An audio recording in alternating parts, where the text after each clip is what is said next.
It's Saturday. Natsuki's coming over again, and I'm stressing out like it's the festival all over again. This tough-ass Nix is gonna finish the route today. Hey! I sat there and listened to Pomp Pomp Kimochi for 10 hours straight. You mean to tell me that I can't sit here and finish Natsuki's route today? Are you kidding me? I have a drive that few others on this fucking platform have, alright? Mainly just because my house is a mess. Alright, well, I have an hour before Natsuki gets here. I better get to cleaning. Or not. I reluctantly head to the door to let Natsuki in.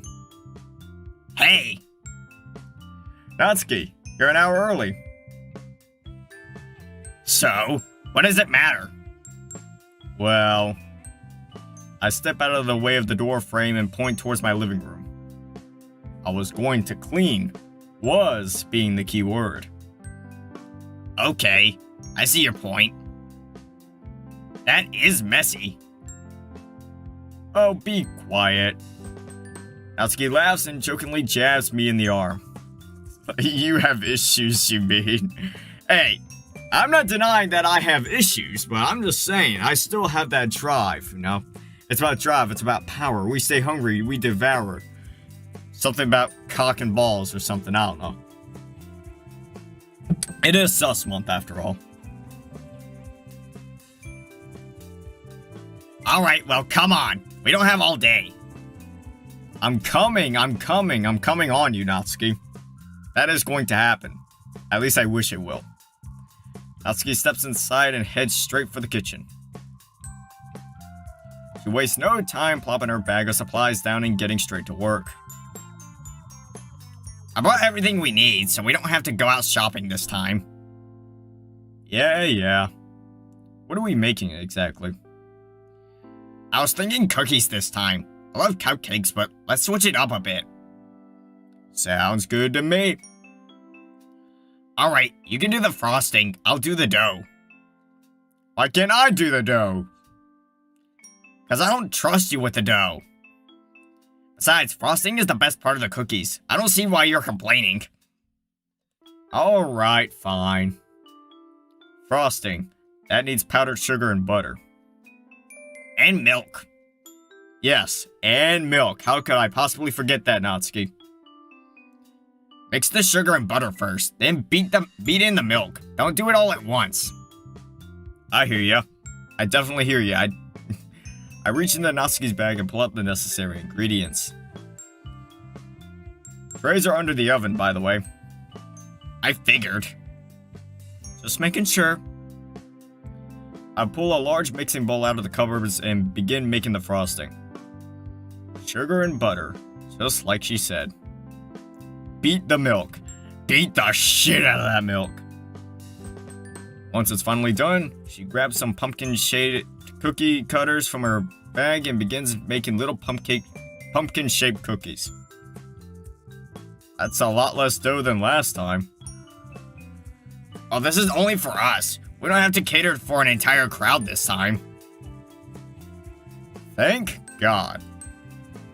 You can say that again. Have you noticed how tense the literature club has been? Of course I have. Anyone with half a brain could. It's all because of that stupid festival. The festival. How could I forget when you blew up at Monika for no good reason at all, Natsuki? That was such an interesting day.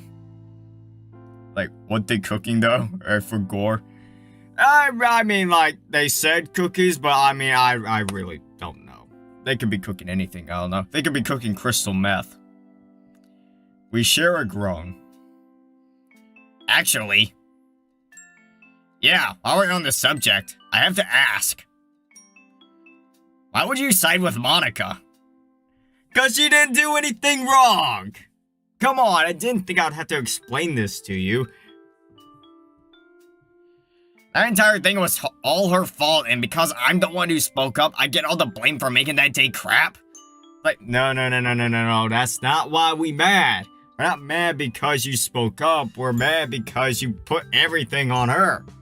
She just wanted to put it together a good event and, you shoot your shot. Sometimes it doesn't fall. Like the festival. It didn't work out that time. But there's no harm in at least trying. Natsuki, you went too far. The one time I'll ever side with Monika is this time. Oh yeah, and I guess also in a Marfati, but those are the only 2 times.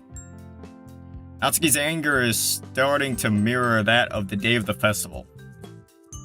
Even after the resolution following the argument in just over 2 weeks, Natsuki is still pissed. It's like, what is this exit music redux, Natsuki? Just can't let shit go? Well, I can't say I blame her. I'm still pretty miffed about that day, and I was one of the bystanders in the argument. Well, okay, Stalin, choose your words carefully if you want to get out of this alive. Natsuki, I'm not saying it's not Monika's fault for not keeping the crowd in check, and I'm certainly not saying there wasn't pushback that kinda got ignored. But no matter how you look at it, you were at Monika's throat that day. So? She was being a jerk! The only reason we did anything for the festival is because Monika wanted popularity points. Natsuki, that's cap and you know it. You know I'm right! Everything that happened that day was her fault! So when she ran away crying, it was her fault? Hey, I don't agree with every decision made that day. But saying you didn't unnecessarily hurt Monika's feeling is just being ignorant. I apologized, you know. Yes, I was there, but that's besides the point. I'm sure Monika has had time to think, and I'm sure she accepted her portion of the blame. You need to do the same. God, I already did! You said you were there, yet you were acting like I didn't apologize. You're being as ignorant as... Monika. Bruh, get owned, Natsuki. An awkward silence falls over the kitchen. My point exactly. Hey, Natsuki, you may be my queen. I may simp you, I may stan you, but I also gotta point out your bullshit. Natsuki? She averts her eyes. Fine. I was too harsh on Monika. You happy? I look at her skeptically, to which she sighs and continues. MC is a cold-blooded killer, as that MC destroys Natsuki with facts and logic. It's like, bro, MC's got that ice in his veins. And I could have taken more of the blame. Alright, good. Why do you care so much, anyway? Because we don't want an Amar Fadi situation to happen ever again. Or an Encore situation. Or basically any situation where the club splits up. There are a lot of mods that have that plot point. It's like, bruh. I'm just tired of dealing with all the drama in the club. Yeah, just reference the Encore review. It's a place to unwind for a lot of people, including me. And I want to keep it stress-free the best I can. Bro, we don't want Keemstar coming in here, causing drama and shit. But then again, I am the communist Keemstar, so I guess drama follows me wherever I go. Plus, dealing with all of that is annoying. Fair enough, I guess. Don't worry, a Halloween party is soon. I'm sure everyone will feel better after a night of partying. Yeah, probably. Ding! Looks like the cookies are done. Guess that means I better get back to the frosting. Here, let me see how you're doing. How about a harem plot? That sounds like a good plot to me. It's like, hey, that's literally the plot to Snafu. Although, sadly, the first, 8 episodes are completely wiped from history, so... if I was to start that up again, it would literally be episode 9. Here, let me show you see how you're doing.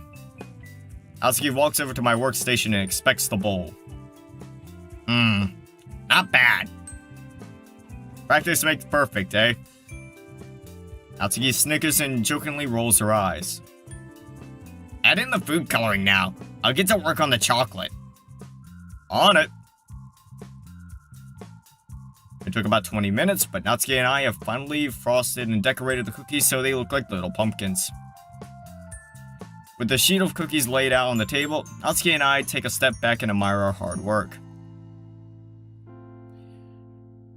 Ah, the best part of cooking, admiring your creation. We need more harem mods than just one isn't enough. Hey, I can totally agree with you. That is a based opinion right there. It's like, yeah, I would love a lot more harem mods where you just fuck everybody. Just become the male version of Tiana Trump. Isn't the best part eating it? Actually, yeah, you're right. Speaking of which, Natsuki snatches a cookie off the tray and shoves it into her mouth. Hey! A man has fallen into the river of Lego City. Quick, dispatch the Kobe Bryant rescue helicopter. Man, that joke never gets old. I thought these were for the party. Natsuki just smiles at me. Fine, then I'm taking one. Go ahead, they won't know. I grab a cookie and take a bite out of it. Holy crap. I outdid myself with this frosting. Natsuki jabs me in the arm. Screw you! I laugh, and Natsuki joins in. After grabbing one more cookie, we start packing away. Alright, Stalin. I'll see you later. I'll take the cookies and I'll meet you in school tomorrow, okay? Oh, I thought I was gonna walk with you from your house. Nah, I'll meet you in the school. Huh? Okay. Natsuki starts off and I close the door behind her. Well, that was a bit weird. Oh well, I still had a lot of fun. Man, I really need to find more excuses for us to bake stuff together.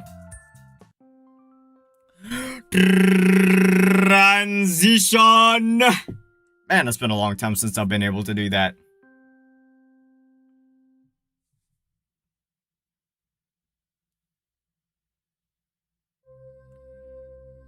That refreshing crispness in the air. The vibrant flurry of reds and oranges and yellows gently swirling down from the treetops. It's definitely autumn. And with autumn comes Halloween. Oh, we're getting to the spooky season.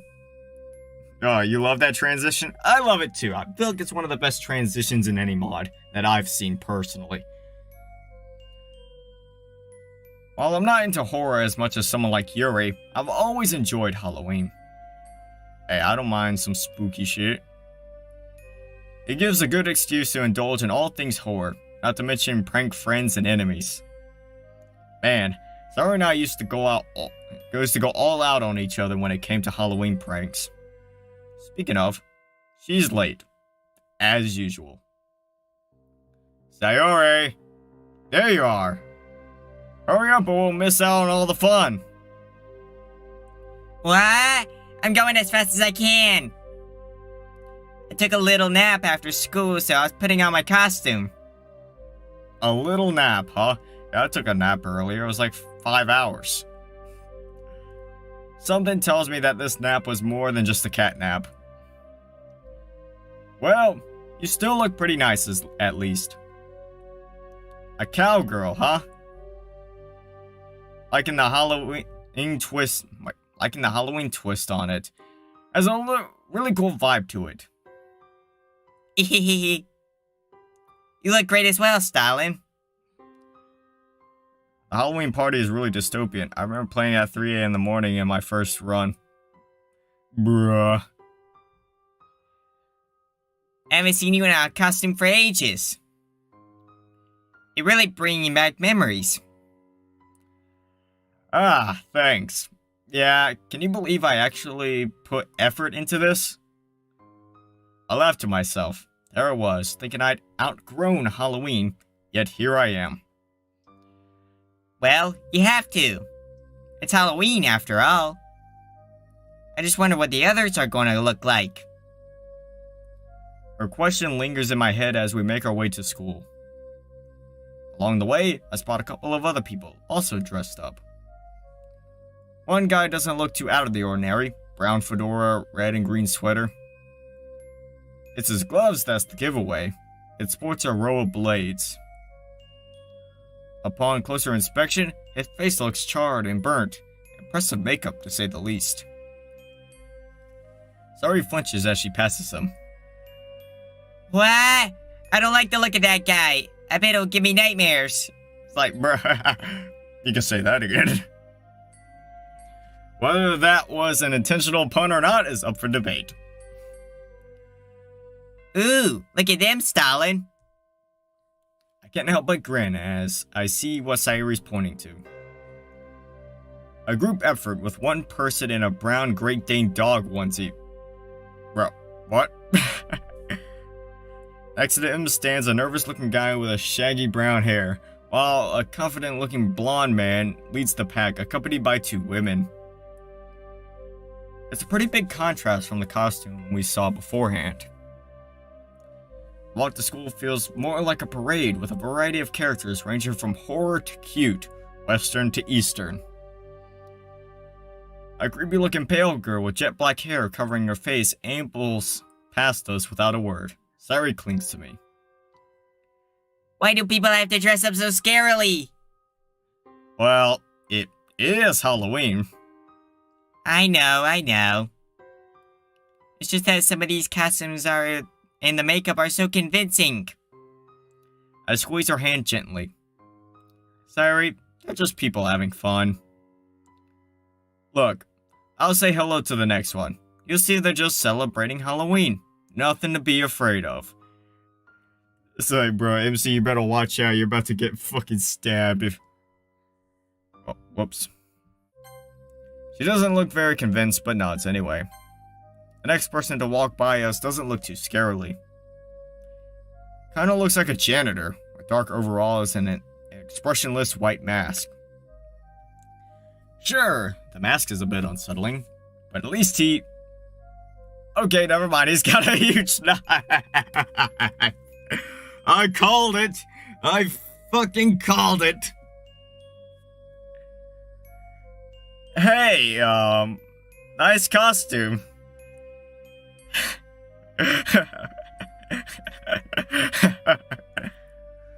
MC, don't approach the one with the EDP costume. It's like, hey, I just came out here to get a cupcake, that's all. And I was planning on leaving. The masked man doesn't reply, although he does stop walking. Now he's just standing there wordlessly, looking at us both. I don't think this is doing Sayori any favors.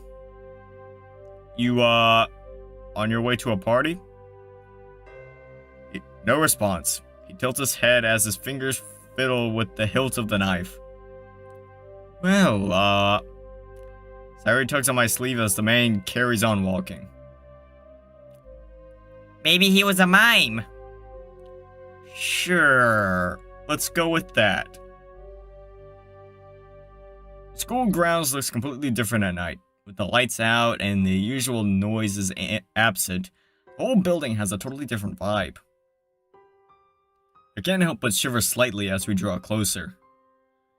It's crazy how the hustle and bustle of the place really brings it to life. With all of that gone, the sleeping school looks like the typical haunted building you'd see in horror movies. The windows, devoid of any light, are sinister and uninviting. The faint light of the moon basks the grounds in an ethereal glow. Either way, we must be the only students who are breaking into the school to celebrate Halloween.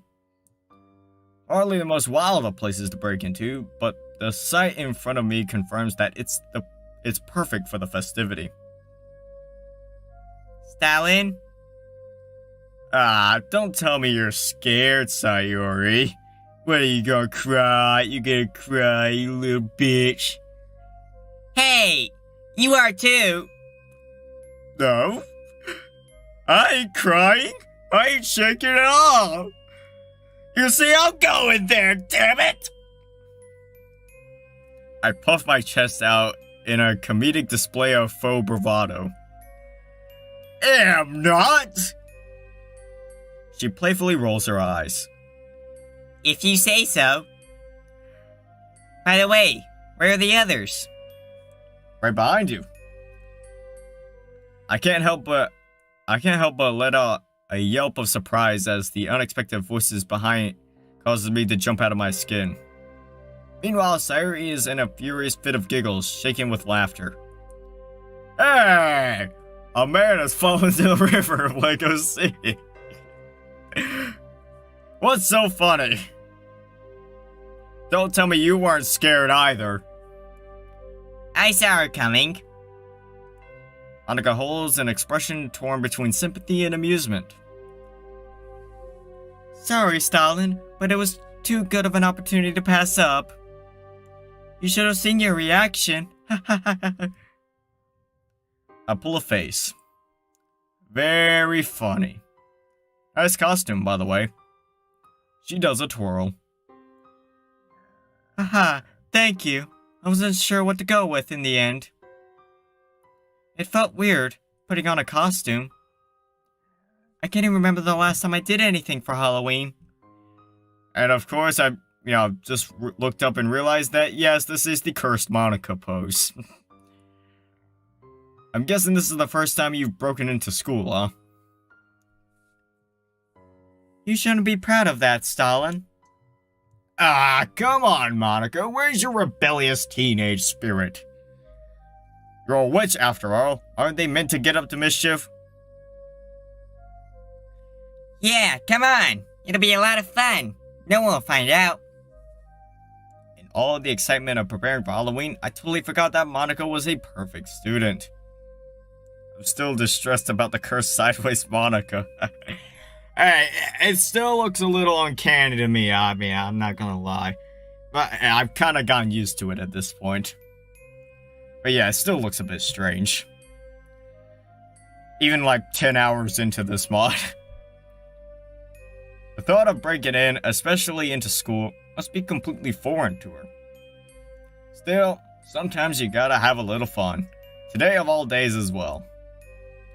A wry smile works its way onto her face. Just for today. As it turns out, breaking into a school is kinda easy. Well, we just got lucky. We managed to find a window that's unlocked. Yeah, I think you just got really lucky. The interior of the darkened school looks just as spooky as the exterior. My imagination is doing me no favors. Every sound we make seems exceedingly unwelcome, like we've stumbled into the den of a monster. Even with Sayori and Monika near me, I can't help but feel uneasy, as I was all for the idea of breaking into school. I was like, bro, now that I think about it, this guy giving me Sunset vibes, man. Remember that shit? Which, actually, I still have the stream from when I did that, from when I played that, and all 12 of the Shitsmiths mods. So I should probably work on getting those back up on the channel as well. Glad, as luckily those aren't lost to time. But now we're actually inside. It's only just dawning on me how creepy darkened schools really are. I swear I heard a rumor that a couple of years ago, a student committed suicide in this very school. Did she hang herself? I shiver as I simultaneously try to block out the memory and remember more of it. No, that wasn't it. She just disappeared one day. No trace of her. Almost like her very being was just deleted. Gone. Like that. I mentally shake myself. No, that didn't happen. These are just silly rumors that school kids like to spread to creep each other out.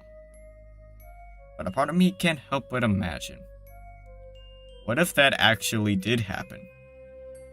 Would a ghost still be roaming these very halls, twisted with vengeance, prowling for victims? Like, bro, what is this corpse party? Ah, man. Why? Why does that have to be lost to time too? Yeah, man, maybe I'll have to replay that one day. What if? Here we are. Monika's voice snaps me out of my spectral spiel. We're outside of the club room. I can spot Yuri and Natsuki inside, pouring over a pumpkin carving. It's a shame we're doing it in this room. Huh? Why? Well, it's Halloween, right? The classroom opposite to us is where that one student hung herself. Bruh. I freeze as Monika winks at me, opening the door. Hey, guys! You two look great. Yuri blushes. It looks like she's gone for some sort of gothic vampire outfit, which, given her taste in horror and poetry, is a very good fit. Thank you, Monika. Number 15. It is quite enjoyable to express my love for horror in this way.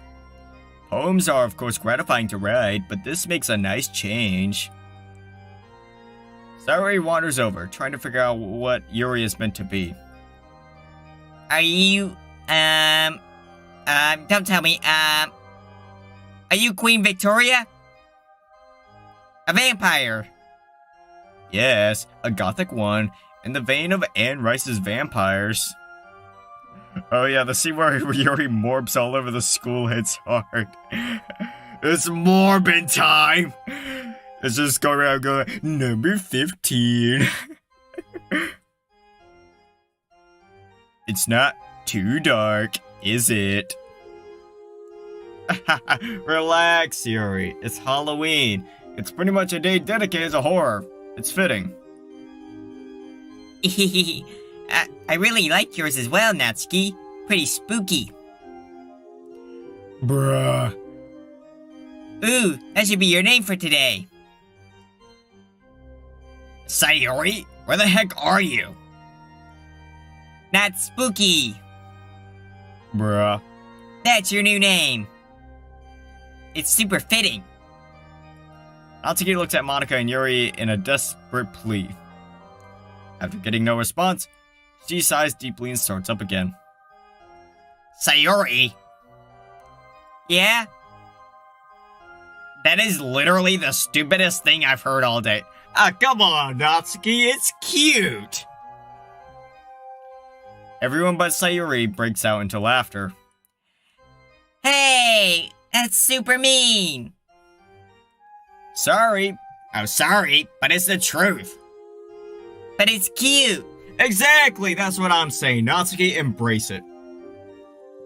You better embrace it. You better accept it, or else I'm gonna pull Braun Strowman on your ass. Cute? I'm a skeleton. How in the world is that cute? It's Halloween. This day is supposed to be, like, the opposite of cute. Well, I won't lie. That's a pretty fitting name, not spooky. She grins. Sorry. Oh, come on! Yuri could have come up with a better nickname. Yuri? You're putting me on the spot here, Natsuki. To her credit, at least she didn't call her not spooky. Stalin? Sorry, I really can't deny Sayori her moment of glory. Fine, but only if I give her a dumb nickname too. Go right ahead. Wait, Sayori, what exactly are you? A cowgirl, right? Sayori tips her head down and adopts a southern cowboy drawl. It's high noon.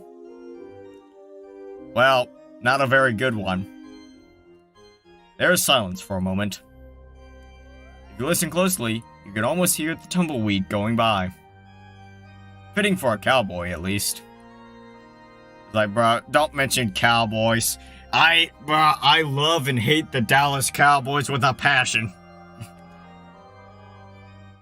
Like, bro, I've never been abused by a team more than the fucking Cowboys in my entire life.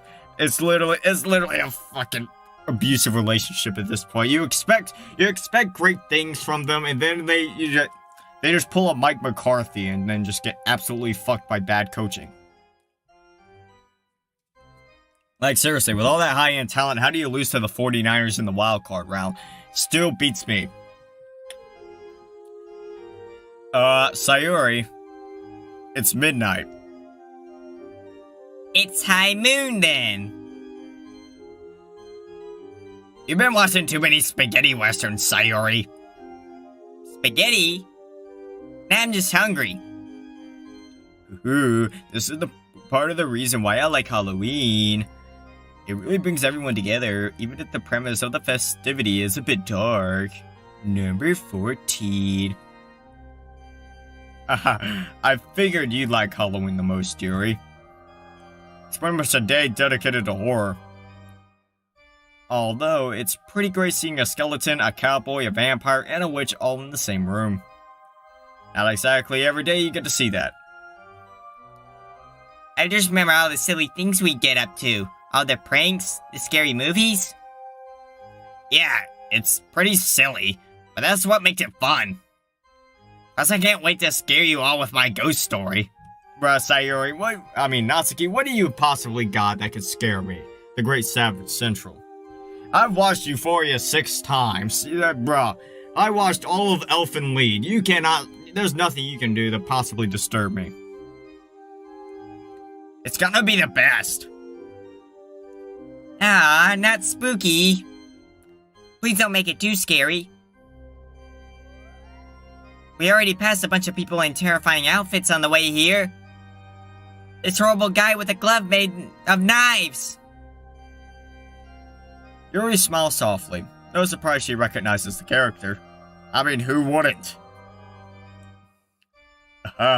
You won't sleep well tonight, will you, Sayori? Sorry, Sayori. Can't make any promises. We all share a collective laugh as Sayori pouts.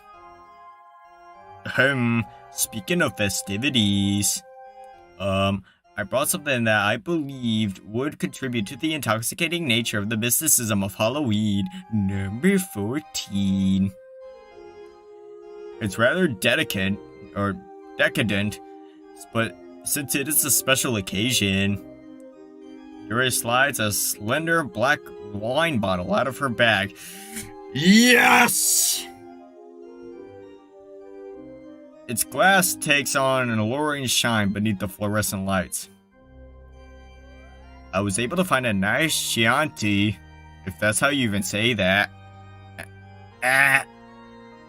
Yuri? Is that apple cider, Yuri? No, I think that's wine, Sayori. Stop being a dumbass. I've done something wrong again, haven't I? I don't think alcoholic drinks are allowed on school grounds now, are they? Neither is breaking into school after hours, but, we've already gone past the point of no return. We might as well just have fun while we're at it. Not to mention that we're underage anyways. Again, we've already broken laws, so we might as well just go all out.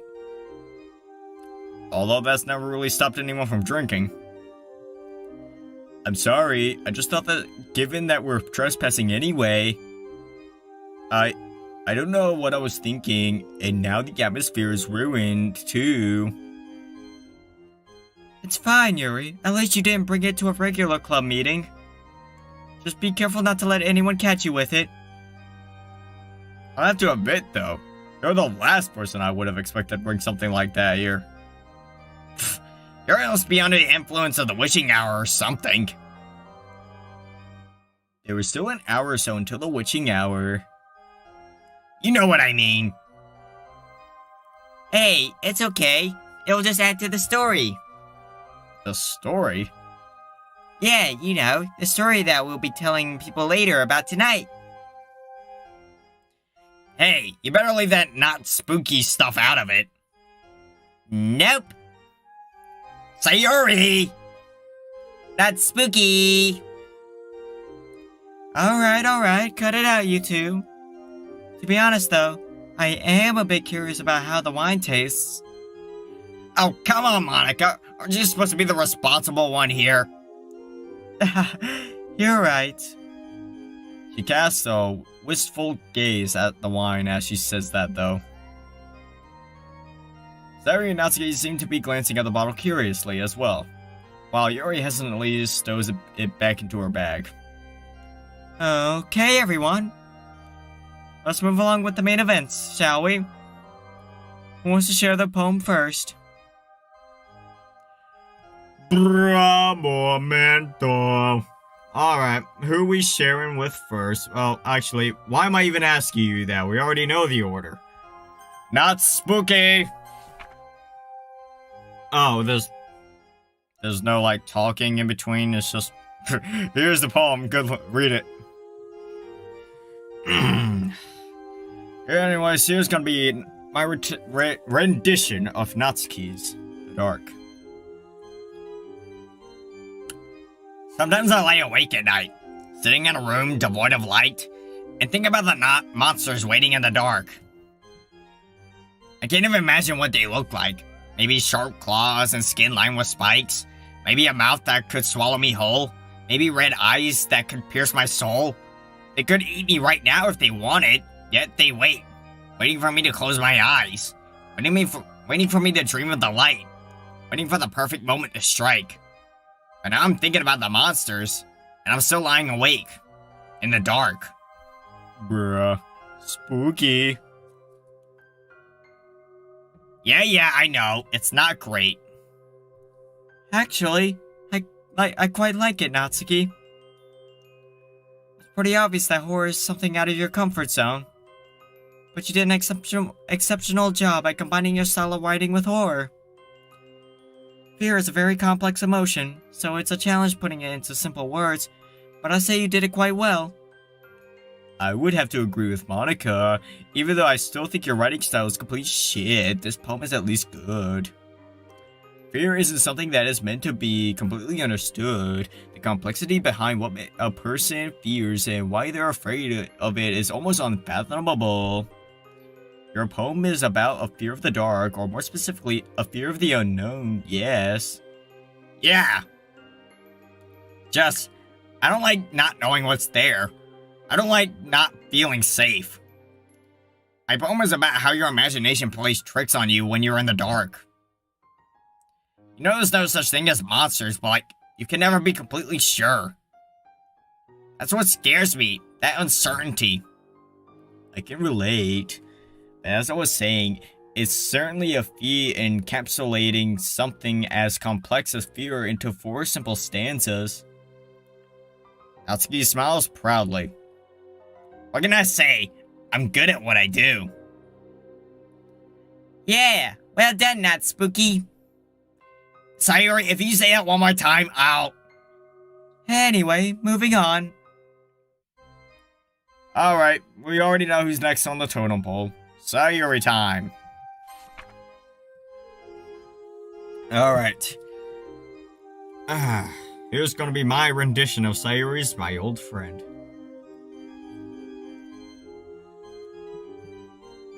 There's a dark and hollow thing that follows close and to me clings. It sticks to me and turns and turn.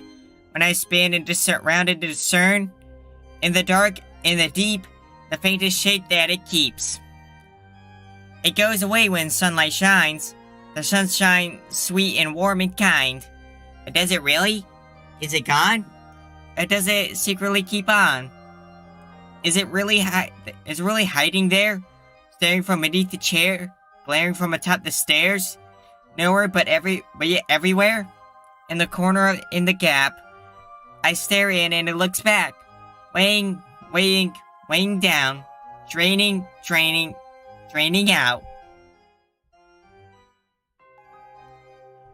That was very interesting, Sayori. I always enjoy seeing a poet step out of their comfort zone a little bit, especially when it comes to writing horror. What do you mean? You typically don't write darker poems, correct? Unless I misinterpret it. No, you're right, Yuri. This was a real change of pace, and it was fun. Well, I'm glad my suggestion has gone down well then. I figured it would be fitting for the occasion. Don't give her too much praise. She'll start thinking she's the next Stephen King. Hey! I'd be a great horror writer.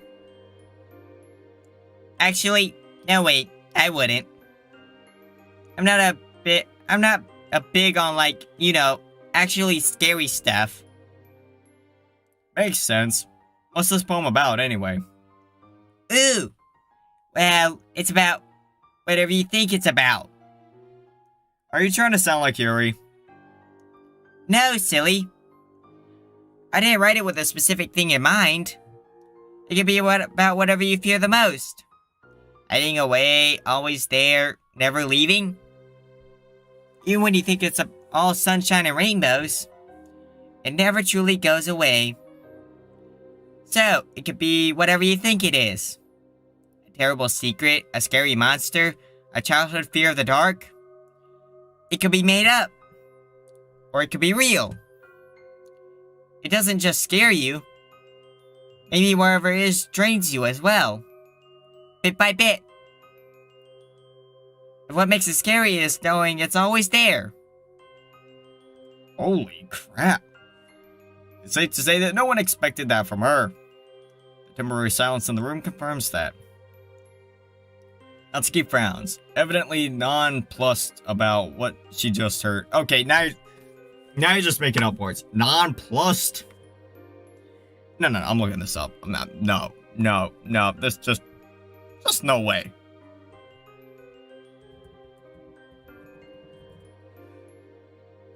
Well, fuck me.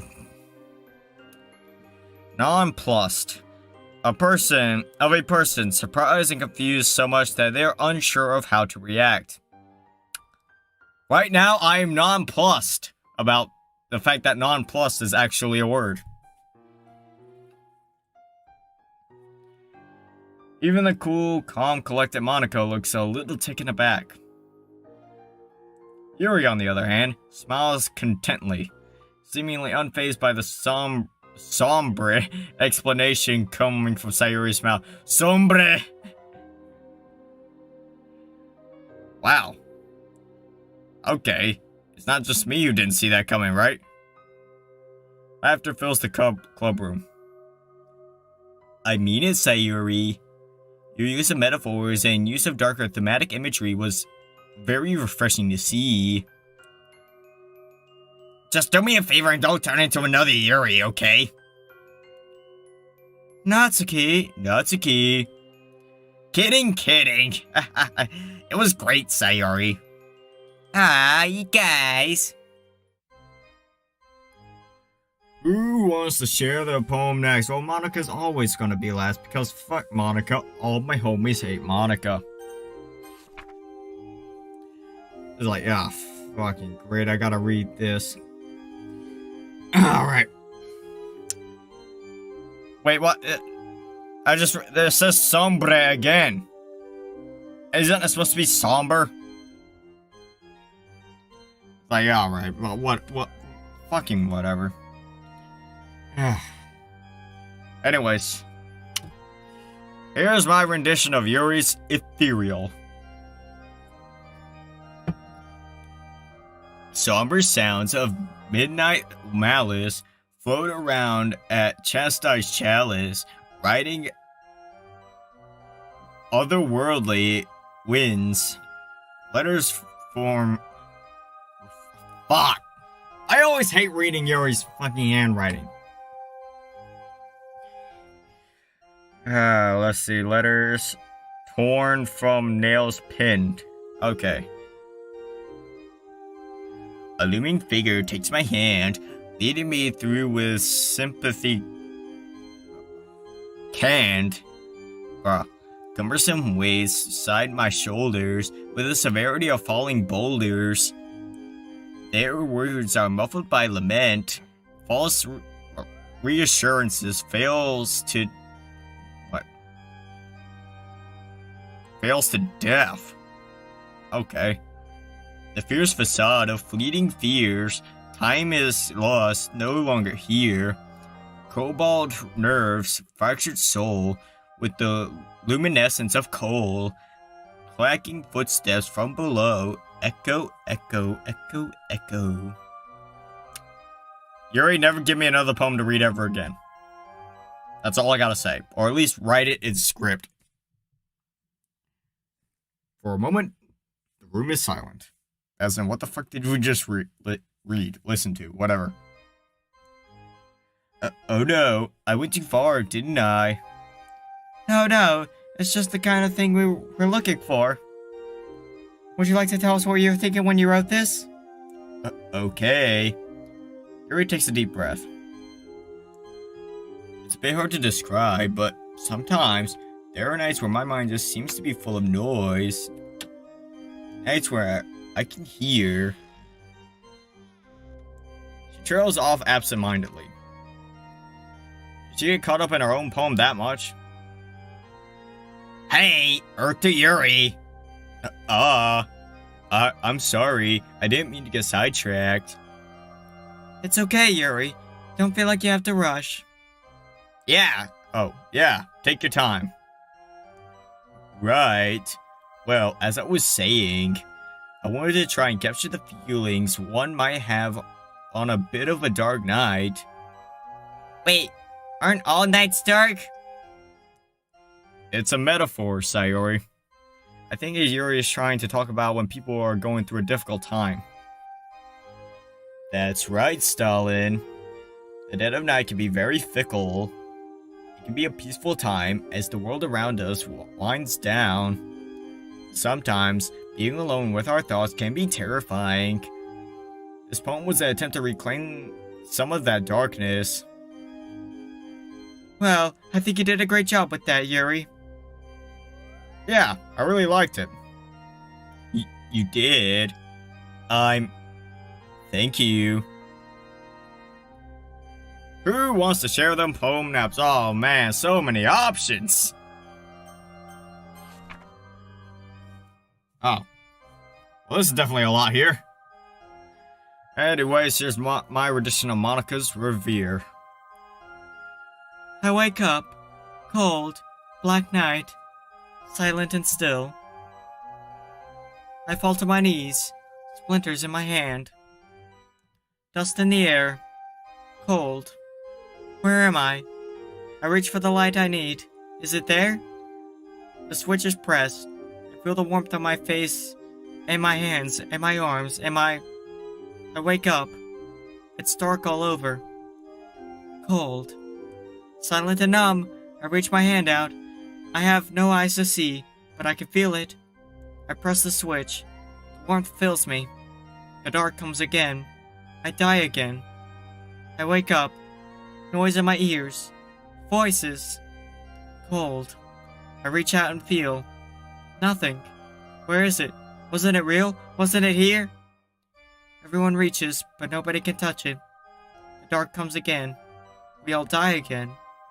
I wake up. Here again.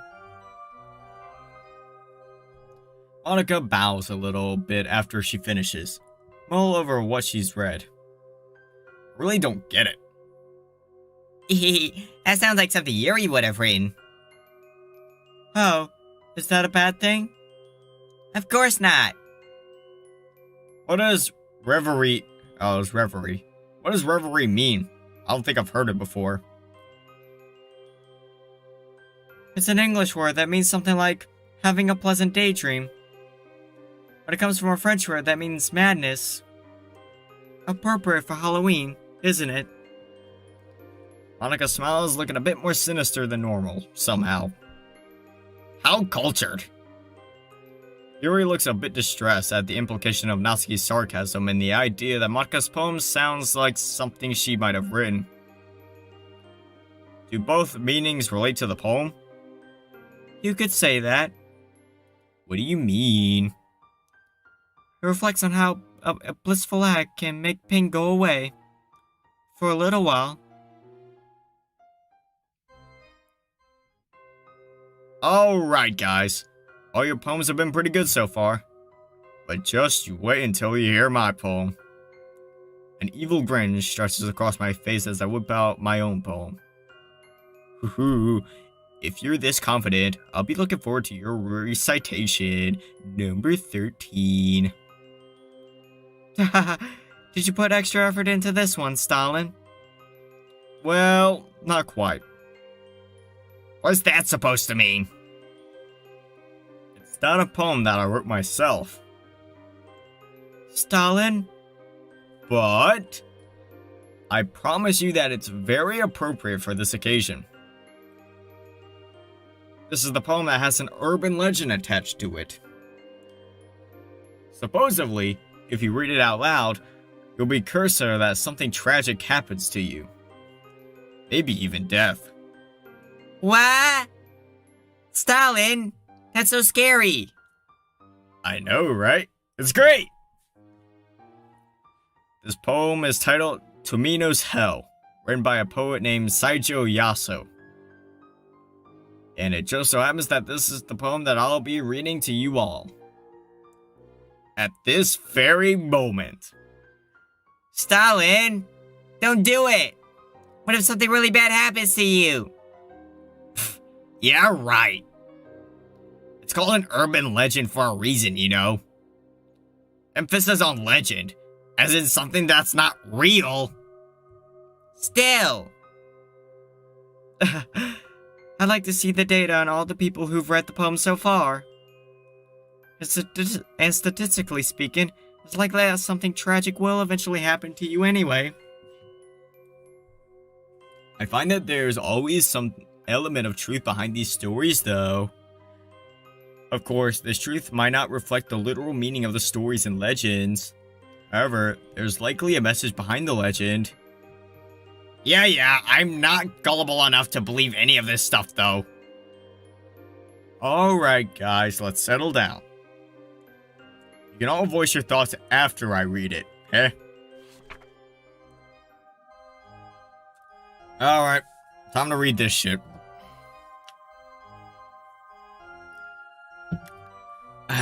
Tomino's Hell. Elder sister vomits blood, younger sister's breathing fire, while sweet little Tomino just spits up the jewels.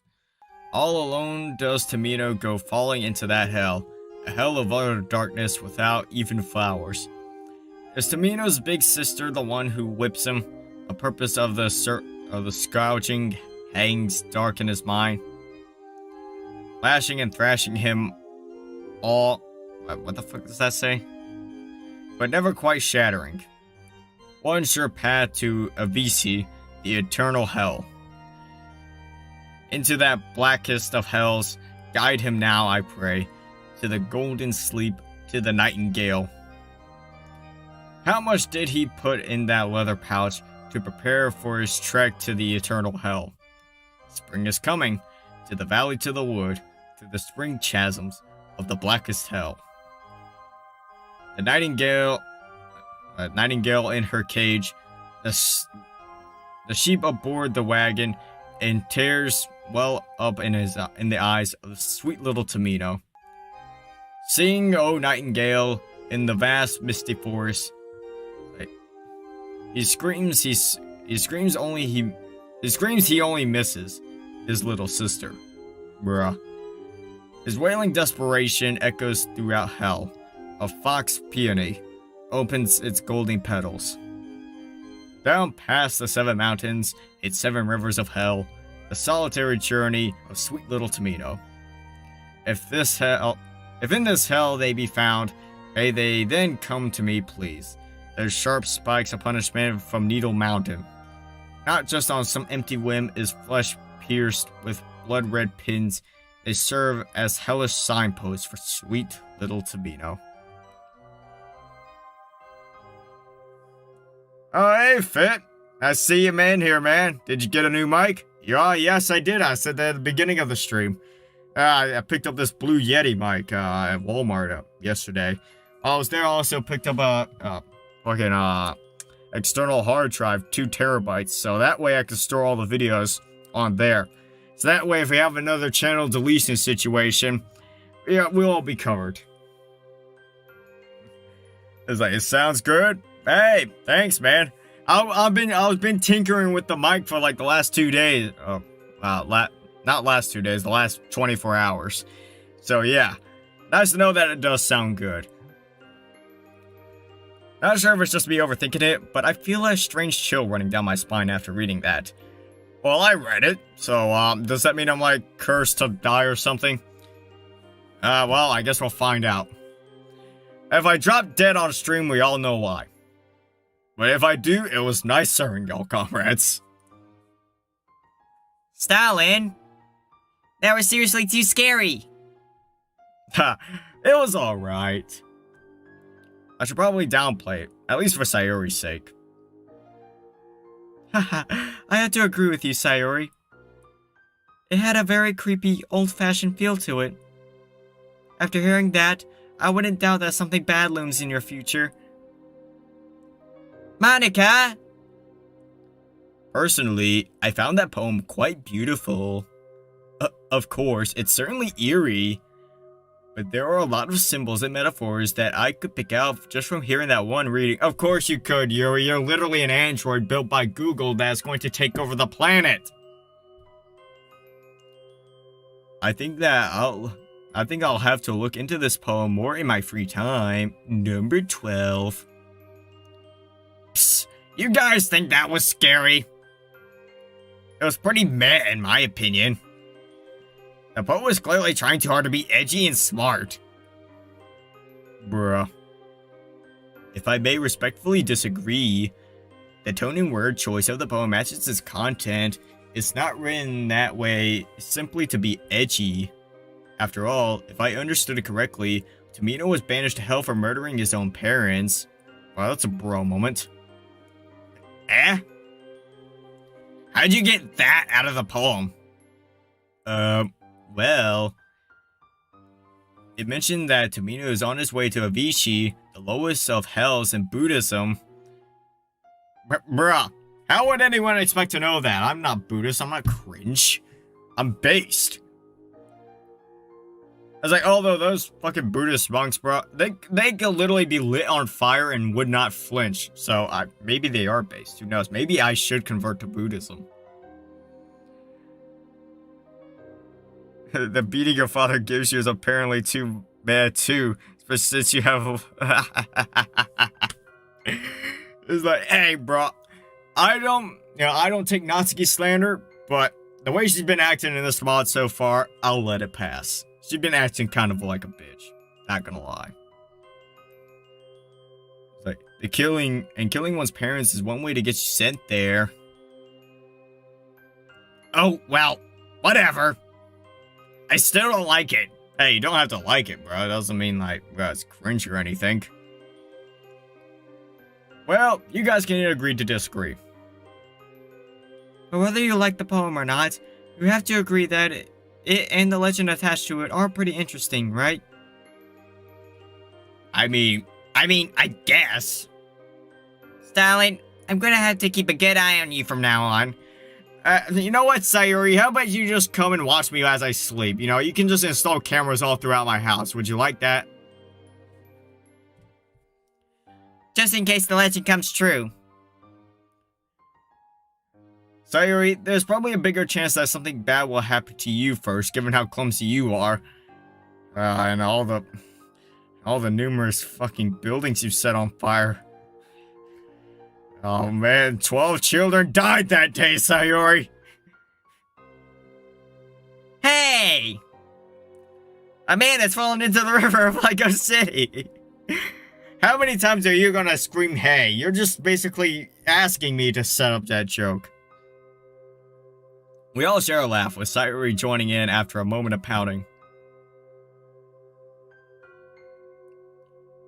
Ah, guys, this has been so enjoyable!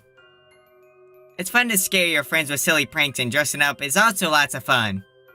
Although, I don't really like the horror that much. It's just so scary to think what could be out there. Wow. Stop being a chicken, Sayori. Stop being a little bitch. Hey, you're the one who got scared by Monika earlier. No! No, I didn't! How dare you say that? I've never been scared by anything in my entire life. I'm just too based. The girls all laughed at my expense and as I let out a groan. She's never gonna let me live this one down. Touché. Anyway, it's ghost story time, right? I don't really like how many ghost stories, to be honest. Sorry. But I looked on the internet to find some. Most were super long. Like this one about let me guess, is it about a park ranger who spots stairs in the forest? What was it? Some kind of sleep experiment? Oh yeah, there's also that one too. That one's a classic. Sayori, you're rambling. Oh, oops. Sorry, I'm new to telling scary stories, Bro, why don't you just print it out and just read it, bro? Come on. I'm curious though, guys. What sights or sounds scare you? I'll be honest with you. Silence scares me, especially after I've heard a gripping horror story.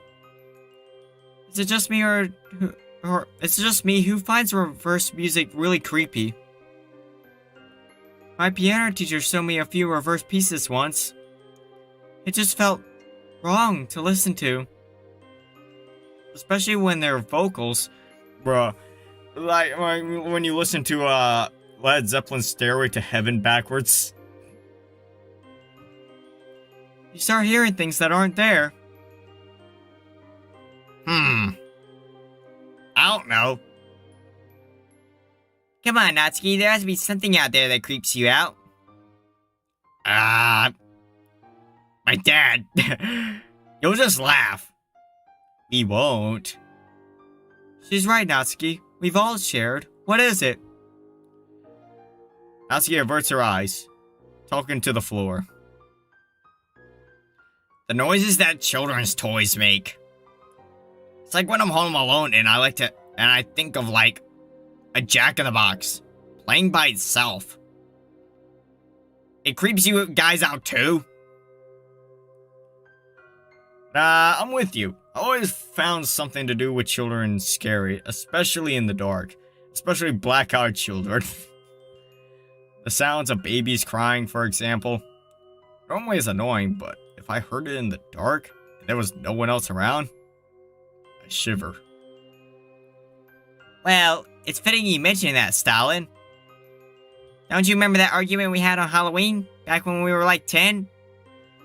No. Sorry, where is this going? We were both on our way to a Halloween party. It was pretty quiet out, so you could hear everything. I heard the sound of a baby crying. But it wasn't coming from inside anyone's house or anything. There weren't many people on the streets either, and it definitely wasn't one of them. It was coming from down a dark alleyway. Well, why didn't you just look? A chill runs down my spine as I remember exactly what incident she's talking about. I remember I wanted to go out and investigate. Bro, Sayori, you're based. You're based. I was scared it was a toddler in danger. But you didn't let me. You were too chicken to. Hey! A man has fallen into the river of Lego City. Dispatch the Kobe Bryant rescue helicopter. There, that's the 4th time I made that joke today. Okay. We were just in a rush. But anyway, pretty creepy, right? I guess I kinda see what you mean about babies crying being creepy. I was a bit scared myself. Looking back, I'm glad you convinced me not to go. Just being a wimp has its perks, huh? Yuri, Sayori, and Natsuki all laugh. Monika, however, looks like she's been slapped in the face. Guys, do you not realize how lucky you were? Eh? Oh god, you guys have no idea. What? Sayori, did anything seem a bit off about that baby's cry? Sayori scrunches up her face in an attempt to recall. No, not really. Well, it did sound a bit repetitive, though. Like, the cries didn't change much. Monika's voice shakes as she replies. Guys, that's what serial killers do to lure out young women. I can't help but burst out laughing. Bruh! What? Pretend to be babies? Come on, Monika. You had me going for a second there, but you kind of ruined the punchline. Like, bruh, cringe? She looks straight into my eyes. No, Stalin. They record a clip of a baby's cries and hide the speakers in a dark place. They prey on women's maternal instincts because they know they're attracted to the sounds of infants in distress. The laughter dies on my lips as a cold, sickening silence takes its place. Oh, so you were serious?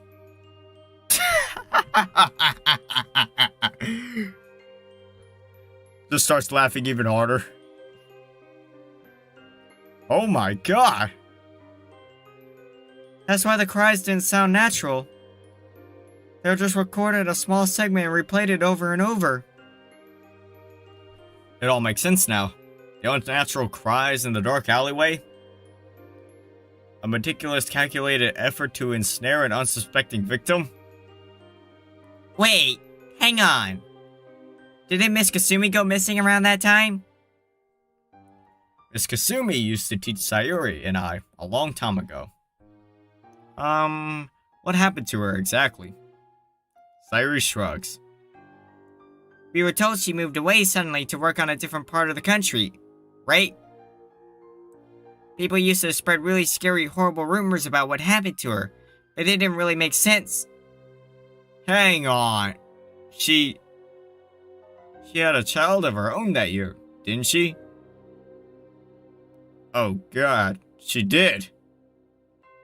My parents wouldn't really discuss her whenever I asked. They were super dismissive of the whole thing. I always wondered why. Oh my goodness! Wait, you guys actually believe that? Everybody looks at Natsuki, shocked. Of course, Natsuki, you're the one contrarian around here. We always need someone to go against the grain, and that's gonna be you. Oh, come on! There's no way you guys almost walked into a trap. Besides, that's just an urban legend. What happened to their teacher then, huh? She just disappeared and Stalin's parents refused to talk about it? I don't know about you, but that just seems pretty convenient for this story. Well, maybe some things are better left unanswered, huh? Although, I do hope Sayori and I are just misremembering. Well, on that cheerful note, how about we move on to the next story? I'd like to nominate Natsuki. Bro, I completely forgot we were even telling stories. My story? Natsuki, do you not have one? Come on, there's like a million creepypastas out there. Just go and pick one. It's like, you know what? If you don't have one, I'll just go read Jeff the Killer. How about that? Hey, I never said that. I do, but it's just, I got it off the internet. Hey, there's nothing wrong with that. As I said, I was going to just go read Jeff the Killer. Now that's a great story. Or maybe we'll read Sonic.exe. I don't like horror.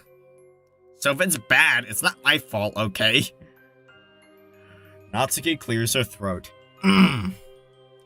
Anyways, it's about these two friends named Aoi and Nakiro. Basically, there was a rumor going around their high school about people seen going in and out an abandoned house of the outskirts of town. Most people thought they were just drug dealers, but some swore by the fact that the house was being used by a cult of some sort. Aoi and Nariko were pretty outgoing and adventurous, so they decided one night to check this place out. They get to the house and it's pitch black out. Luckily, Aoi had brought flashlights for the two of them. Noriko, on the other hand, brought a knife with her, just in case they ran into any trouble. Oh, bro. Nah. Noriko should have came with the blicky, man. Should have came with the fucking gat. They go inside, and the place reeks. We're talking Stalin's room level of stink. Hey, bro. I mean, I'll admit, I have at least 5 dead bodies just sitting in here. Hey! A man has fallen into the river of Lego City. Dispatch the Kobe Bryant rescue helicopter. How many times are you gonna say hey? Every time you do it, I'll make that joke. Every single time. Everybody bursts out laughing. Was that really necessary? Sorry, I had to. Anyway, they look around for a bit. They find the door to the basement, the stairs to the second floor, things like that. Finally, they go to the kitchen and find the source of the smell. There's some weed on the table, and it looks to be recently used. Okay. And?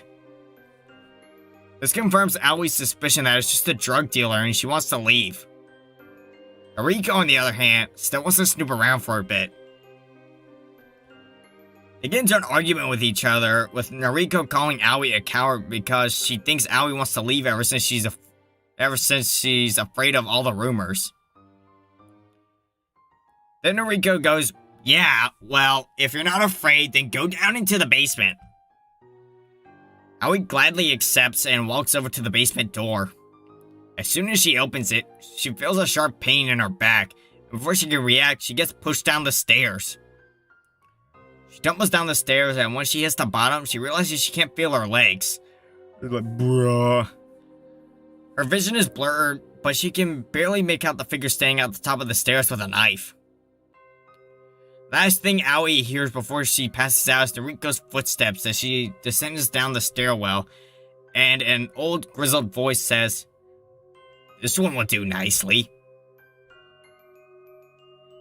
The very next day, Noriko and Aoi call in sick.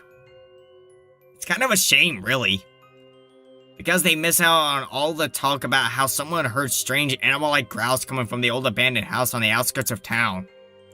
So, yeah. Hope you liked it or whatever. Baka baka rawr. What happened to Noriko and Aoi at the end? They didn't die, did they? Heh.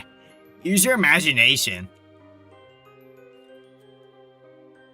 Nice story, Natsuki. Cults usually provide good fodder for horror stories. Indeed, I read quite a few novels involving cults. Doesn't Portrait of Markov involve something like that? If I recall correctly, something about religious cults, dismembering limbs and affixing them to something. Something similar, yes. Speaking of horrors, Yuri and horror stories, how about you go next, Yuri? Me? Alright then. Oh, this is gonna be interesting. Give it your best shot. You're walking alone one pale autumnal night. The moon is graceful, casting her light down below like snowdrops. As you continue down your path, something shambles behind you. You turn around to look at what it might be, but all you see is a cluster of leaves rustled by the pale air. Number 11. Slowly returning, you notice the lights in every house around you going out, then flickering before finally fully extinguishing. With tentative steps, you advance towards one of them to investigate. Just as you're about to reach the window, you hear something snapping behind you. A broken twig is all that remains. Uncertainty floating around inside your head, you unconsciously start walking faster away from the suburbs. Eventually, you find solace in silence, only sound being your heartbeat. It's quiet, but nothing bad seems to be happening to you. In fact, nothing at all seems to be happening. Confused, you look around and see that you're in front of your house in the street. No one is stirring, nor are there any lights. Gently pacing towards your house, you go to the door. The lights are on, the television is on, but no one inside. This is unusual. You were expecting your parents to be home tonight. Had they gone out without telling you? No, that couldn't be it. They always let you know where they'll be. You pull out your phone and open up your contacts to give them a call. However, no one is registered in there anymore.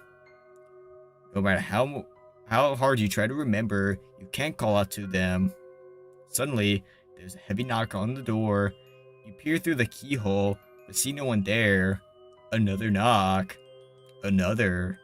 You cautiously open the door, but there's still no one there. No one anywhere. How did this happen? Why are you alone? In the piercing silence so loud it fills the air. Number 10. You do not know, and there isn't any way for you to find out. That's it? What a dumb story. Nothing even happened. Where were the scary monsters and stuff? There's no greater fear than the unknown, Natsuki. You literally said this earlier. Sharp claws can be prepared for, enigmatic silence cannot. What's more fearful, something you know is coming for you, or feel safe when you're in fact not? Quite a somber note to end your story on, Yuri. We can always count on you for a good horror tale, huh? Anyway, I'll go next. Although, a scary story. Now that I think about it, I don't think I've come up with a ghost story before. I haven't read too many horror stories either. Well, I guess that isn't a surprise. Just make one up then. It'll be fun. Well, I can't say I've tried that before. Are you trying to get out of telling a story? Of course not. Now that I think about it, there's one I've heard of. Monika's expression turns serious. The mood in the room turns serious. She uses the same intensity she did before when she read her poems, and everyone quiets down. A number of years ago, Tanabata had come along as it does every year. It's the story of a lost little girl. Where am I? She cried. She cried and cried, hoping desperately she could find someone to help her. But the little girl was alone. Nobody could hear her. But just as all hope seemed lost, she heard a voice. Isn't the night wonderful? The girl looked up. Where before there was nobody, now was a man in an elegant yukata. He wore what looked like a no mask, but it was completely blank. Behind the mask stood a stall, masks and lanterns and all sorts hanging from it. How rude of me, the man admonished himself. Welcome, dear customer. Your heart seems unhappy. Why not take a look at my wares? The man said as he gestured to the mask behind him. Please, take one Please take one that will bring a smile to your face. Bruh. The girl looks at the masks. There were ones that looked frightening, ones that looked strange, ones that looked exotic, and many others. What about your mask, mister? The girl asked. I'm sorry, but this mask is very special. It's not for sale. The girl looked sad. I like that mask. It looks really cool. The man laughed softly. It has been called many things. This is perhaps the first time it has been called cool. Would you like a fruit? The man asked, picking out one from the tree behind him. They're sweet and delicious. The girl reached to take it, but the man pulled his hand back. Ah, they're not for children. The girl was confused. But just tonight, it should be fine, he said as he offered his hand once again. In the festival of the night, children can become adults, and adults become children. Is that true? Is that true? Asked the girl, and the man reassured her it was. The girl took the fruit and bit into it. It was unlike anything she had tasted before. It was almost overwhelming, but the flavor was wonderful. It's good, the girl said happily. The man laughed once again. I'm glad you think so. There's plenty, so please eat all you like. As she ate, the man took down a mask.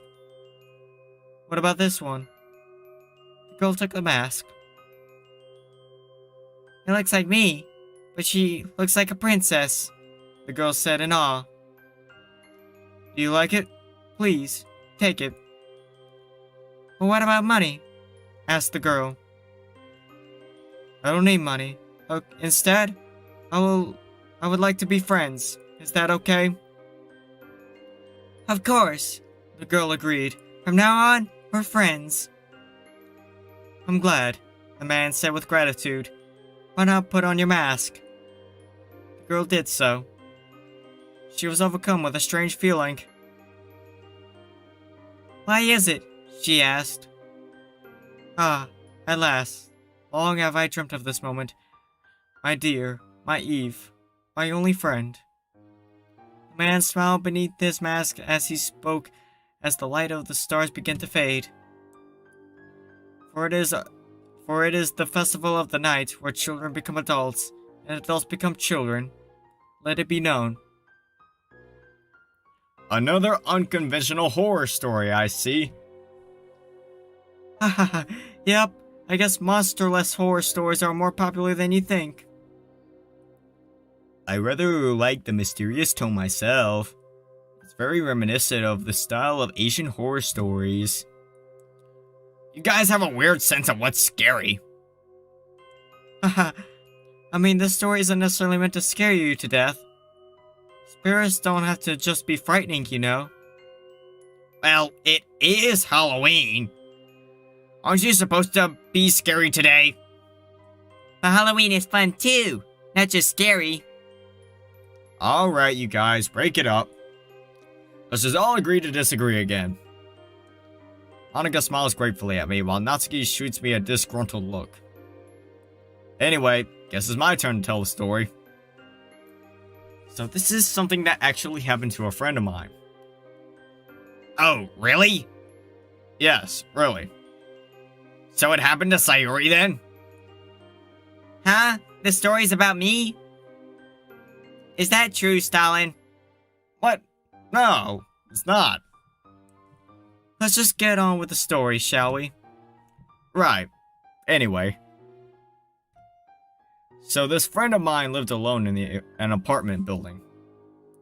He lived in the downtown area and loved to party all night, and one night, he was out as usual. However, when he stumbled back home in the early hours of the morning, he realized that he lost his keys and was locked out of his apartment.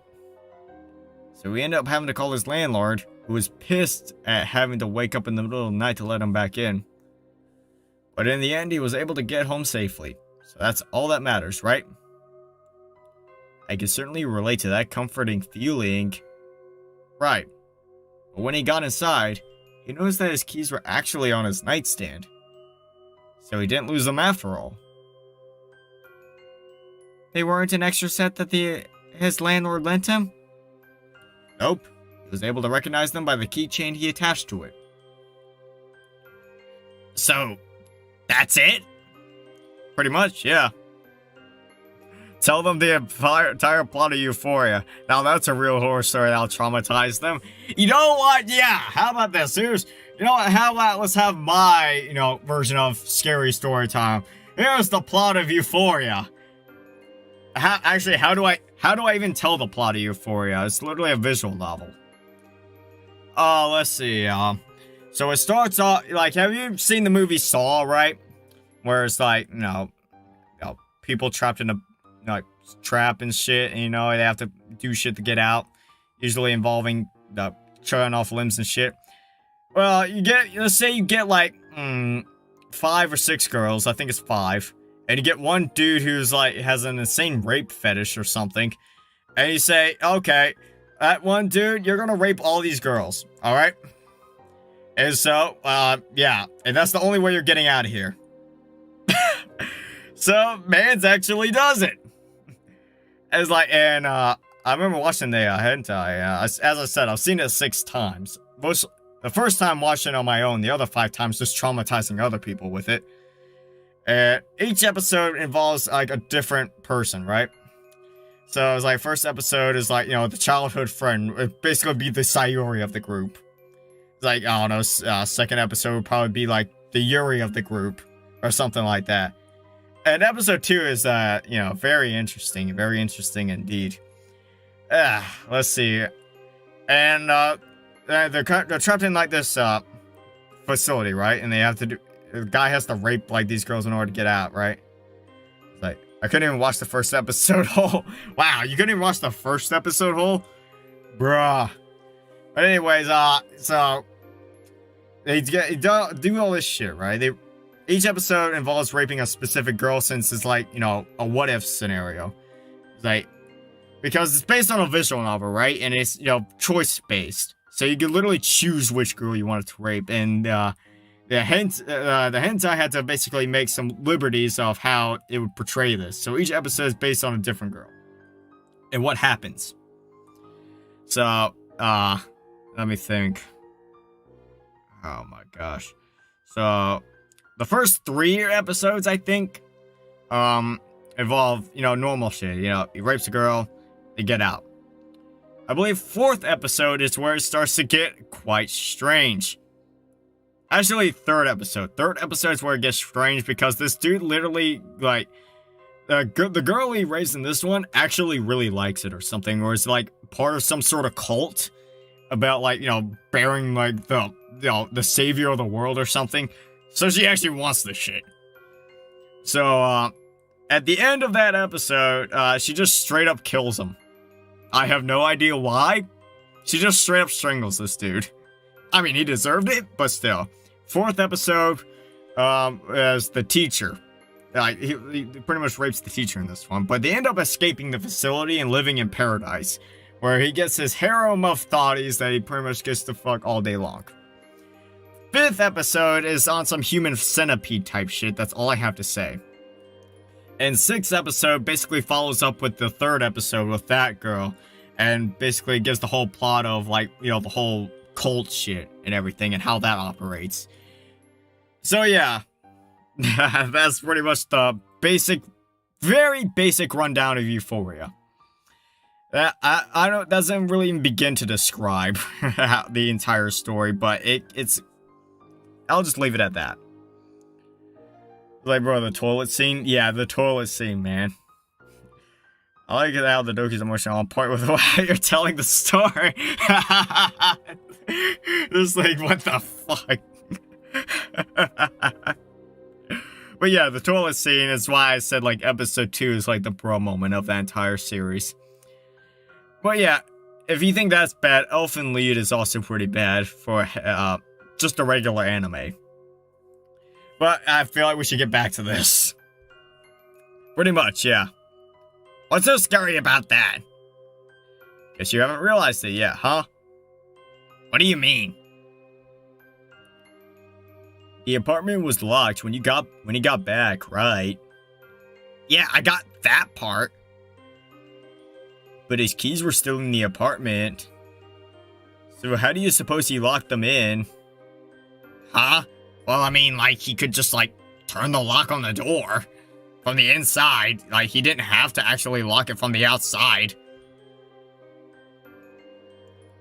Someone must have gone into his apartment and placed them inside, then locked the door themselves from the inside. And the only set of keys were my friend's and his landlord's, so whoever it was who brought his keys back was still in the apartment when he got home. Bruh. But who was it then? He never found out. Huh? You're gonna make me permanently paranoid. That was quite an enjoyable story, Stalin.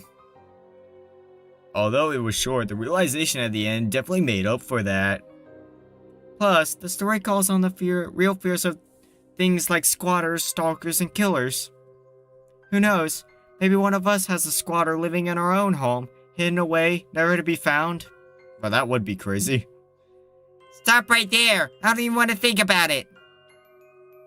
Okay, that story wasn't half bad. Glad you all liked it. I'll have to admit, this has been pretty fun, guys. Yeah, it really has. We should do this sort of stuff more often. Sayori, Halloween only comes around once a year. Oh, yeah. If I may make a suggestion, we all turn around and look at her. Well, we still have the copium here, as it's fitting for the mood. Would you like to try the Kukuru-san game? What the fuck even is that? Huh? What's that? Exactly. Oh, that Ouija board thing? Oh, so it's just a Luigi board. Got it. Pfft, isn't that just some urban legend?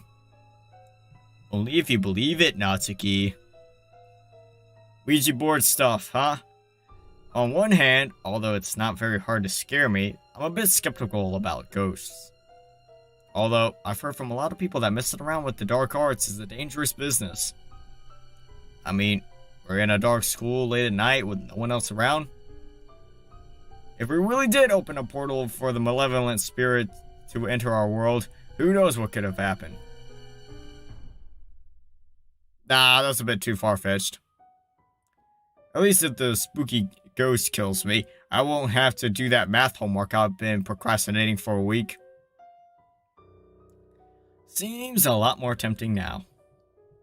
Can you tell us more, Yuri? Of course. So, Kukuru-san is the name of the spirit we'll summon. The name compromises 3 animals: a fox, cock, and balls, a dog, Ku, and a raccoon, Ri. Each animal represents something different. For example, the dog is loyal and protecting, while the fox is a trickster or a teacher, or, really likes cock.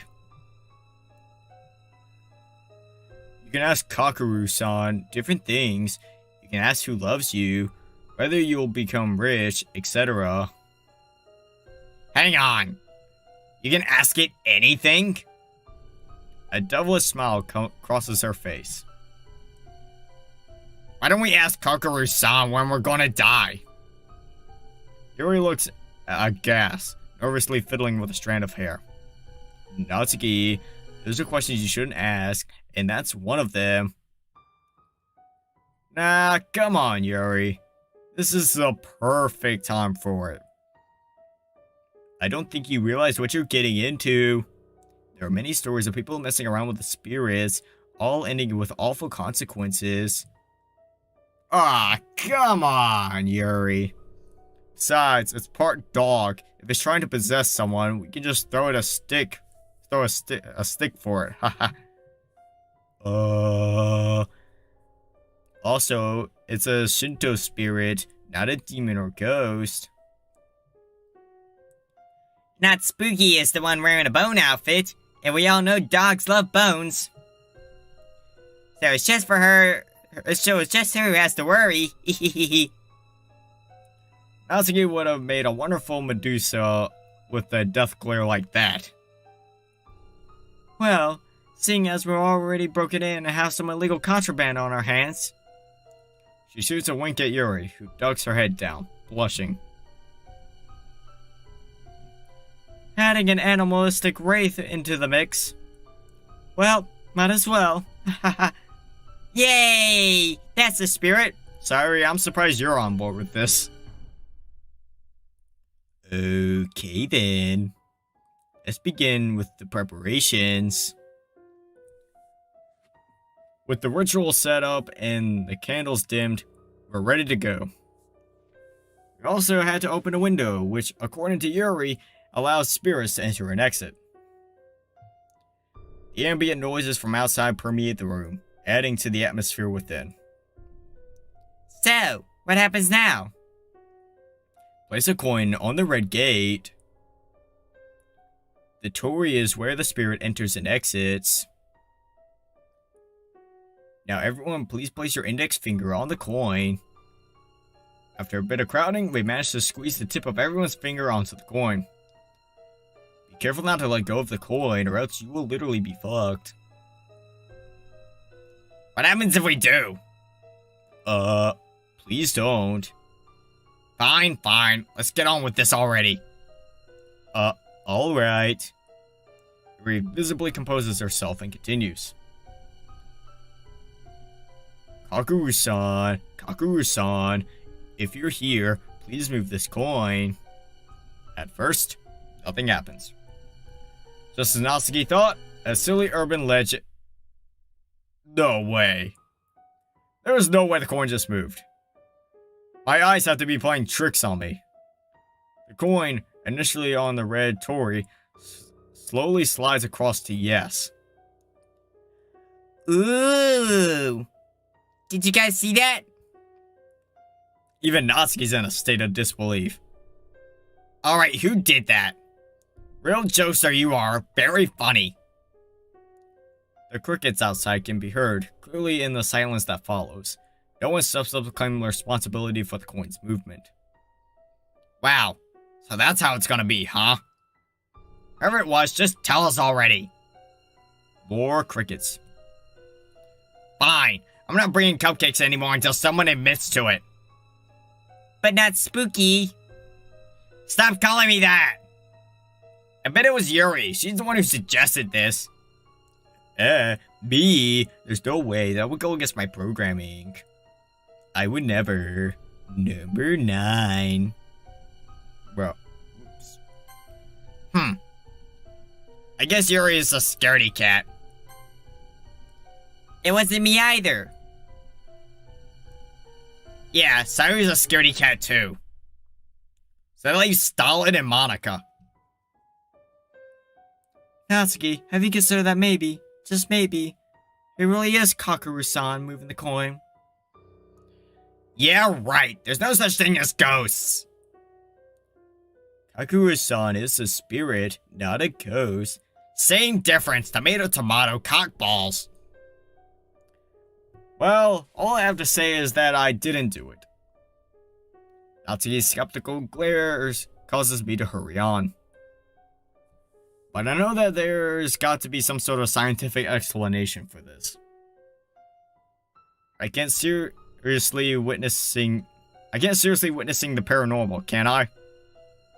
Okay, Einstein, what's your scientific explanation for this then?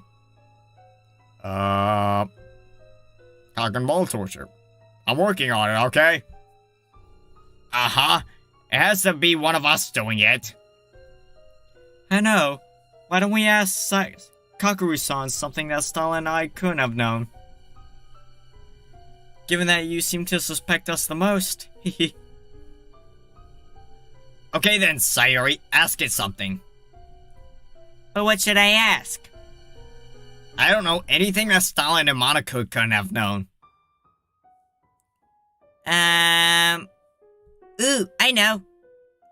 Kakuru-san, can you please tell me what I have on the top shelf of my refrigerator? What kind of question is that supposed to be? Sorry, I guess I'm kinda hungry. The banter peters out as we expectantly watch the coin. Suddenly, the coin jerks a little to the right. Natsuki squints as he scrutinizes each of our faces. Meanwhile, the rest of the girl's eyes seem to be glued to the coin, Yuri's face blanching at each further movement. Everyone seems to await with bated breaths as the coin slowly inches over. To the letter R. A. Sayori's eyes widen, while Yuri ever so slightly backs away from the paper. The coin carries on moving. R-A-M-E. Ramen? They're leftovers. Sayori, you really got to eat more healthily. But it's so tasty. Should we really be using Kakuru-san to answer such frivolous questions? That wasn't frivolous at all. We're proving whether or not it was one of us moving the thing. And now you have your answer. None of us moved it. Wait, so is that supposed to mean... It was Kakuru-san who moved it. Monika seems awfully cheery at this revelation. Man, Monika, does anything faze you? I've just been in much scarier scenarios than this. Plus, I've got to stay confident as the president, you know? I see. What? So Kakuru-san is real then? I tried to get you all to take it this seriously.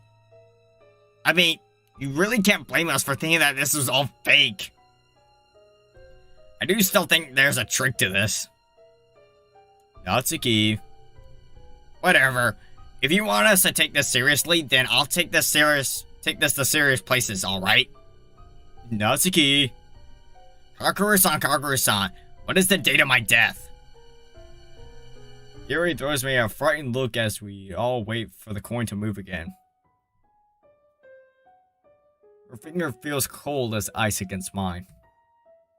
Slowly, the coin moves to the letter N and inches over to the numbers.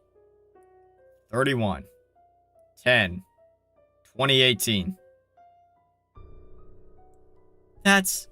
today? I don't like this anymore, guys. Some questions are better off not being asked.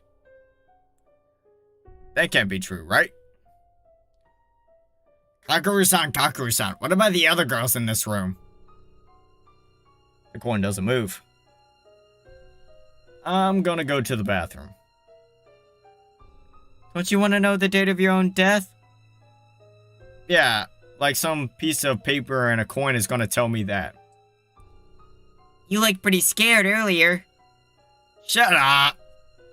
As I move away, Yuri gasps. Stalin, we haven't properly finished the game yet. There's a certain procedure. There's no point. He's already broken the finger on the coin rule. What do we do? Sorry, Yuri. I'll come back to help you guys finish in a bit. You better hurry up, Stalin. Whew. Finally out of the cloakroom. I can't believe that game actually scared me.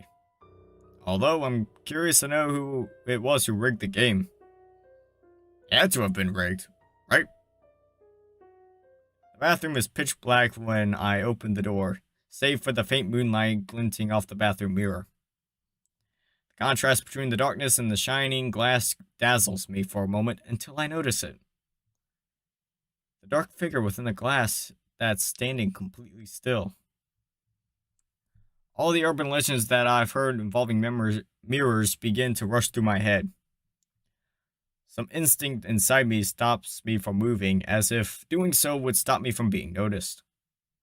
I don't even dare to take a breath. As my eyes start to water from the lack of oxygen, the figure in the mirror seems to start wavering as well. Crap. I can't take it anymore. As I bend over to take a wheezing breath, the figure ducks down as well. Huh? Is that my reflection? Scanning my surroundings, I quickly jump to the light switch and flick it on as fast as possible. It's like, bro, man's got scared by his own fucking reflection. The fluorescent lights overhead flicker to life, confirming my suspicions. I glare at my reflection, and then snort. Luckily, that no one was there to see that. I slam a stall door shut on compulsion as a sign of bravado to myself, I guess. When cringing at the shockingly loud echoes of the door reverberating around the bathroom, I can't help but remain quiet now. The frigid tap water at the sink reminds me of Yuri's icy hands during the game. I should probably hurry back. That was perhaps the most nerve-wracking trip to the bathroom I've ever taken. I shake my head. Snap out of it, Stalin. All these stories aren't real. Ghosts aren't real. It's awfully quiet inside the cloakroom. Wonder what witchcraft the girls are up to now. Stepping into the classroom, a pang of fear and adrenaline shoots through my heart. At First glance, the girls seem to have disappeared. But I quickly realized that they haven't disappeared. They've all collapsed on the floor in desks. Oh, very convincing, guys. Yeah, I totally believe that you're all actually dead. Very funny. A slight rustling gets my attention. Something in my peripheral vision moves on the Kakeru-san paper. Curious, I amble over. You should never have come. What? Why is the coin spelling this out? Wait, more importantly, how's the coin moving by itself? My mind flashes back to what Yuri said before I left. We hadn't properly finished the game. There was a certain procedure that we were supposed to follow. What happens if you don't do all that? Hold on. It's not like ghosts are real, though. Right? Must be playing a prank on me right now. Right? I reach down to shake Monika's shoulder. She's lying prone on the floor, and I can't help but feel a dread her body will be cold. As I start to reach down, I freeze. Are those footsteps outside? No one else is supposed to be in this school, right? In a panicked state, I scan the bodies on the floor. All the girls are here, so footsteps grow louder and louder. They don't sound normal. Almost like they're shuffling or dragging along. Is this real? Am I starting to hear things now? The blood rushing through my ears is drowning out the sound of the footsteps. Where are they now? I can't tell. Are they close by? Should I hide? How much time until they reach the clubroom? I can't tell. Crap. Throw myself to the floor, squeezing my eyes shut. The sound of my heart hammering in my chest is almost deafening.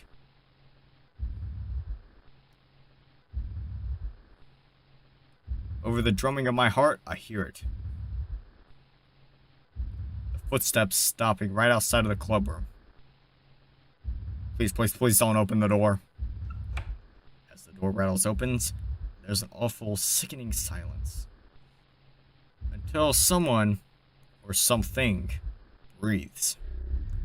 Some kind of raspy gurgling. And a low, deep vocalization. Something that sounds off. As if someone had warped the sounds in a computer program. Something completely and utterly unnatural that raises the hair on the back of my neck. Cock, balls, dick, penis. I feel absolutely paralyzed. My muscles are tensed, my jaw is aching from the clenching it shut in nervousness. But if I relaxed, the adrenaline running through my body would immediately give me away with my trembling. As the sweat trickles down the side of my head, I hear it drawing near. Cock, balls, dick, penis. A warm moistness settles on my neck, as if someone were breathing over me. I dare not to even breathe. The idea of breathing in the fetid smell of its breath nearly triggers my gag reflex. Am I just imagining this? I can't be, can I? I can't think of any way that this could all possibly just be a simple prank. There's no way any of the girls could have manufactured this, being that feels wrong to its very core. The temptation to satisfy my curiosity and look at whatever's hovering over me is almost overpowering. But an instinct deep within demands that I keep my eyes shut. I can't help but feel a dread that something horrific will happen if I look up. All I can think to do is pray for this thing to go away. Please go away, please go away, please go away. Maybe this mantra can help me drown out the sheer fear I'm feeling. While soundlessly chanting my mantra over and over in my head, I realize that the room has gone quiet. Suspiciously quiet. It's too soon to move, isn't it? I give it 5 minutes until I peek it out of the room. Seconds turn to years, turn to decades. I can't tell how much time has passed, and given my panicked state of mind, I don't trust myself to judge time well. It feels like an hour has passed, but it's probably more like a minute or two. Or has it been 5 minutes? Should I open my eyes? Should I? Hold on. Should I be getting help for the others soon? But if something happens to me, then I can't get help for them anyway. What do I do? How much longer should I hold out for? I can't believe this is actually happening. I've gone insane, haven't I? Do I dare open my eyes? Just do it already! Come on! I strain to hear something. Anything. But it's completely silent. Do I dare? Do I? Maybe I should. If only to end this torment. Screw it. I cautiously open my eyes the smallest bit, peeking out from behind a curtain of lashes. Nothing's there. Just an empty classroom. A wave of relief cascades through my body as quietly as I dare, I let out a breath I've been holding in. I lay there for a bit, breathing heavily. Slowly, I get up and walk over to Monika and desperately shake her. In my hysterical state, I can't help but think she's probably dead. Monika, please wake up! It's like, bro, can't you just, check her pulse or something? That's, the first thing you should do. Your face. Monika! What? You should have seen your face. She sits up, emerald eyes tearing up from mirth. Tearing up. What? Did you think we were actually dead? Her laughter fills the room as the other girls also sit up. I'm sorry for scaring you twice in one night, Stalin. But as you said, it is Halloween. This whole thing, it was just a prank. The board, the footsteps, Of course. Yuri told me about Kakeru-san before Halloween, so I was able to rig the answers. It wasn't a ghost or anything like that, dummy. Sayori would have said that Kakeru-san was right no matter what answer Monika made it give. In the footsteps? Oh, in the footsteps? There are some little speakers that I hid outside the club room. Sayori had the idea to pre-record some footsteps and send them to me so we could make it sound like there was someone coming. I sigh as all the tension leaves my body. At least there was a rational explanation for all of this. As the other girls laugh, I can't help but join in. Yeah, they got me fair and square. Okay, guys, I'll admit. Well played. You got me good. I'm curious, though. How did you get another person to agree with this? Huh? What do you mean?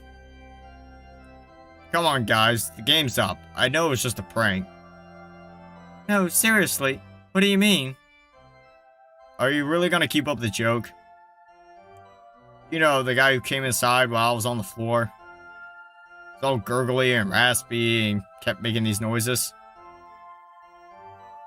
Like he was saying, well, I'll sound dumb if I try to mimic him, but it was something like, oh. Stalin? What are you talking about? We didn't ask anyone else to help out. After all, we couldn't take the risk of having someone report that we trespassed. Indeed, Monika's ruse was simply to rig Kakeru-san ritual and use the speakers. Who are you talking about? As far as we're concerned, we're the only ones in the building. What? You guys are completely serious now. The girls all nod at me. The only thing I did were deliberately move the coin around while I was touching it and rig the speakers. Nothing else? That's right. Sayori, you swear that you're telling the truth. I am. Sayori would never lie like that to me, so that means... Wait, so you guys didn't hear it? They all exchanged looks of bewilderment. Am I actually losing my mind? Maybe you are, MC. Like Yuri said, I'm pretty sure it was just us in the building. You're honestly telling me you didn't hear anything. The girls share a look of alarm. Stalin, relax. There was nothing here. It's okay. Yeah, even if there was some spooky ghost, I would have kicked its butt. The tinge of humor along with Sayori's reassurance helps me calm down a bit. I'm not exactly convinced, but if the others didn't see or hear anything, and they were in the same room, then I must have just imagined it. Right? Okay, everyone. It's getting late. Let's clean up and call it a night. I used to think that I had grown out of Halloween, but today made me realize that anyone can enjoy it. Horror can be fun. Maybe I'll talk to Yuri more about that stuff. You okay? Huh? Yeah, I'm good. Just think about the Ouija board. That thing really got to you, huh? I was a little scared too, even if I knew Monika was behind it all. Anyway, I'll see you in school tomorrow. Good night. See ya, Sayori. As I turn to walk home, I can't help but laugh. Yeah, those girls got me good. I never saw that coming. And the bit where the coin was moving by itself was really good too. Wait. Monika only said that she rigged the actual witch roll. Not that she moved the coin around afterwards. Not to mention there was no way she could have moved it after she was on the floor. The coin? The entity? So does that mean... I take it back. I hate Halloween. I need an anime girl that be fucking with me. A little badass bitch that gets down on her knees, screaming out senpai while she taking the D. Baby girl, I'ma have you yelling kimochi. I need an anime girl that be fucking with me. A little badass bitch that gets down on her knees, screaming out senpai while she taking the D. Baby girl, I'ma have you yelling kimochi.